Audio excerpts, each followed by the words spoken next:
दोस्तों, एक वक्त था जब वो सिर्फ एक टीवी एक्ट्रेस नहीं थी बल्कि हर घर की पहचान थी। तुलसी के किरदार में उन्होंने देश भर की गृहिणियों के दिलों में जगह बनाई और फिर अचानक उन्होंने कैमरा छोड़ राजनीति का मैदान थाम लिया। भारतीय जनता पार्टी की ओर से उन्होंने सियासत में कदम रखा और पार्टी ने भी उन्हें सिर आंखों पर बैठाया। 2014 में जब पूरे देश में मोदी की लहर थी तो स्मृति ईरानी को अमेठी से राहुल गांधी के खिलाफ उतारा गया। नतीजा चाहे जीत में ना बदला, लेकिन संघर्ष की वो लड़ाई उन्हें राष्ट्रीय राजनीति में नई पहचान दे गई। उसके बाद स्मृति ईरानी का सितारा चढ़ता गया। कपड़ा मंत्रालय हो, मानव संसाधन विकास मंत्रालय हो, पार्टी ने उन्हें अहम जिम्मेदारियां दी। उन्होंने खुद को साबित किया, एक तेज तर्रार नेता के रूप में, एक स्पष्ट वक्ता के रूप में और एक निडर चेहरा बनकर स्मृति ईरानी उभरी। फिर आया 2019 और वही अमेठी जहां वो हार चुकी थी अब जीत का कारण बनी। राहुल गांधी को हराकर स्मृति ईरानी ने भारतीय राजनीति में इतिहास रच दिया। फिर क्या था, देश भर में उनकी तारीफ हुई, भाजपा में उनका कद और भी ऊंचा हो गया। तब पार्टी उन्हें भविष्य की स्टार नेता मानती थी। हर जगह स्मृति ईरानी की चर्चा थी। उनके आत्मविश्वास में तेजी थी, बातों में धार थी और अंदाज में अद्भुत आत्मबल था। वो कैमरे पर छा जाती थी और संसद में विपक्ष को चुनौती देती थी। लेकिन फिर कहानी ने करवट ली। 2024 के आम चुनाव में स्मृति ईरानी अमेठी से फिर मैदान में उतरी, लेकिन इस बार नतीजा पहले के जैसा नहीं था। वो हार गई और न सिर्फ हार बल्कि टिकट कटने की खबरें भी आ गई। यही नहीं, इसके बाद पार्टी मंचों से उनका चेहरा लगभग गायब हो गया। बिल्कुल गायब हो गई स्मृति ईरानी। उनकी सक्रियता कम होती गई और चर्चाएं शुरू हो गई। क्या भाजपा भी हारने वाले चेहरों को धीरे धीरे किनारा कर देती है?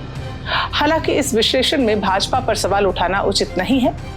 यह बात राजनीति की आम फितरत है कि जो नेता जीतता है उसकी आवाज बुलंद होती है और जो हारता है उसकी आवाज धीरे धीरे कम सुनाई देती है। भाजपा इसका अपवाद नहीं है। हर पार्टी में लगभग ऐसा ही होता है, लेकिन स्मृति ईरानी का मामला सिर्फ हार या जीत से जुड़ा नहीं है। यह उस इंसान की कहानी है जिसने राजनीति को व्यक्तिगत जुनून बना लिया। अब हाल ही में स्मृति ईरानी बीकानेर पहुंची एक कार्यक्रम में हिस्सा लेने। मीडिया से उस दौरान उनकी बातचीत हुई। उन्होंने बयान दिया जो सुनने में सीधा लगा, लेकिन उसके भीतर की गहराई, हंसी के पीछे जो दर्द था, उसने सबका ध्यान अपनी ओर खींचा। स्मृति ईरानी ने कहा, तेंदुलकर चाहे बेंच पे बैठे हो या क्रीज पर हो, उनकी उपलब्धियों को कोई नकार नहीं सकता। अब खेल कौन खेलेगा ये बैट्समैन नहीं कप्तान तय करता है।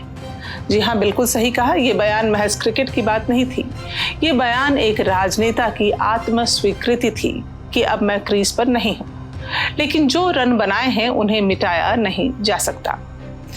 यही स्मृति ईरानी हैं जिन्होंने 2014 में जब प्रधानमंत्री का फोन आया था तो ऋषि कपूर के साथ चल रहे एक प्रोजेक्ट को उन्होंने ठुकरा दिया था, लात मार दी थी और दिल्ली पहुंचकर शपथ ली थी। वो अभिनय छोड़कर आई थी। देश सेवा की भावना में डूबकर, पार्टी के आदेश को सर्वोपरि मानकर अपनी फिल्मी करियर, अपनी टीवी करियर से किनारा करते हुए दिल्ली पहुंची। आज वही स्मृति ईरानी बीकानेर में लोकल स्ट्रिंगर्स के सामने खड़ी होकर अपने अनुभव साझा करती हैं, उनसे जोड़ती हैं खुद को, बड़े मंचों से दूर, कैमरे की चकाचौंध से अलग। एक समय था जब ऐसे सवालों पर वो तिलमिला उठती थी, लेकिन अब वही सवालों को मुस्कान में छिपाकर जवाब देती हैं। उनकी आंखों में वो चमक अब भी है, लेकिन अब उसमें एक ठहराव भी है। वो समझ गई हैं कि राजनीति में स्थायित्व नहीं होता, सिर्फ लड़ाई होती है और वो लड़ाई बिना गारंटी के होती है। उनका जवाब संयमित था जब पत्रकार उनसे पूछ रहे थे, लेकिन साफ था, जैसे किसी ने दर्द को शब्दों में लपेटकर सलीके से पेश कर दिया हो। कुर्सी पर रहते हुए वो बेहद मुखर थी और कभी कभी उस मुखरता में घमंड की झलक भी दिखाई देती थी। जी हाँ, लेकिन आज जब कुर्सी नहीं है तब उनमें संयम दिख रहा है, विनम्रता दिख रही है और सबसे खास बात आत्मविश्लेषण है। उन्होंने ना पार्टी पर आरोप लगाए, न किसी को दोषी ठहराया, बल्कि अपने पुराने रिकॉर्ड की याद दिलाई। जैसे ये खबर वो प्रधानमंत्री तक पहुंचाना चाहती हूँ कि उन्होंने अमेठी में हार के बावजूद संगठन खड़ा किया, चुनाव बाद भी वहां का साथ नहीं छोड़ा, जिला परिषद से लेकर विधानसभा चुनाव में मेहनत की। तो क्या स्मृति ईरानी अब पूरी तरह से साइडलाइन हो चुकी हैं? क्या उनके लिए पार्टी में कोई बड़ी भूमिका अब नहीं बच गई है, या फिर यह बस एक ठहराव है? एक ऐसा मोड़ जहां से वापसी भी हो सकती है। राजनीति में कोई स्थायी नायक या खलनायक तो होता नहीं है। वक्त बदलता है और उसी के साथ नेता की भूमिका भी बदलती है। स्मृति ईरानी ने बीकानेर में जो कुछ कहा वो सिर्फ बयान नहीं था, वो खुद से किया गया एक संवाद था, और शायद जनता से भी कि मैं अभी खत्म नहीं हुई हूँ, मुस्कान अभी बाकी है। लेकिन अब उसमें अनुभव है, उसमें दर्द है, लेकिन स्मृति ईरानी उस दर्द को छिपा रही थी।